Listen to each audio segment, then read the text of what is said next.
Nani kamkasirisha Dr. Mwigulu Lameck Nchemba? Tumemwona hivi karibuni, ilikuwa ni jana hivi, kulikuwa kuna tukio linasambaa mtandaoni akieleza kwamba yeye sio kiongozi wa kutaka kupigiwa makofi ama kuwafurahisha watu, na akieleza msimamo wake yeye ni kuhakikisha anawatetea Watanzania ama kuwapambania Watanzania na rasilimali za nchi hazifujwi na wale wabadhirifu wa fedha au kwa kusubiria kupigiwa makofi ama kusifiwa.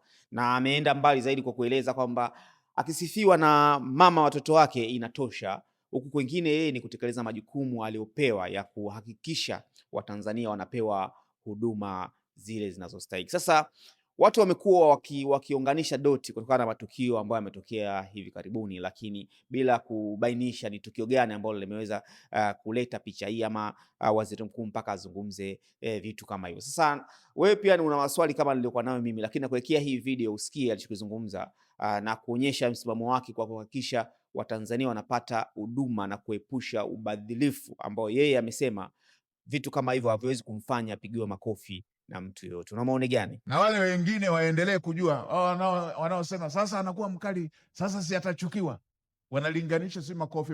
Mimi sikilizeni, mimi sijaletwa kwa ajili ya kupendwa.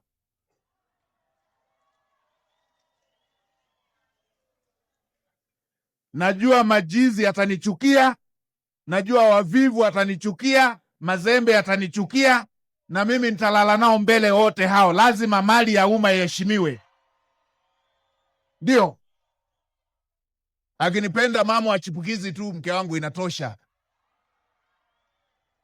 Mambo mengine haya, kila kona ukute wananchi wanalalamika, wanalia, wameonewa hiki na hiki na hiki na hiki.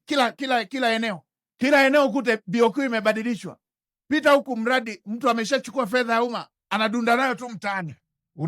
Unataka mimi niwe nice, Mr. Nice. Niwe poa. Mimi sigombei celebrity, sigombei umaarufu. Lazima mali ya umma iheshimiwe. Lazima wanyonge wa nchi hii waone na wenyewe Tanzania ni mali yao. Kuna watu wakishakuwa na fedha wanadhani wao ni Watanzania na nusu, na maskini ni nusu wa Tanzania. Sasa hivi kama mnadhani maskini ni nusu wa Tanzania, sasa nusu maskini, nusu wa Tanzania, maskini sasa mwaka huu ameshazalisha waziri mkuu.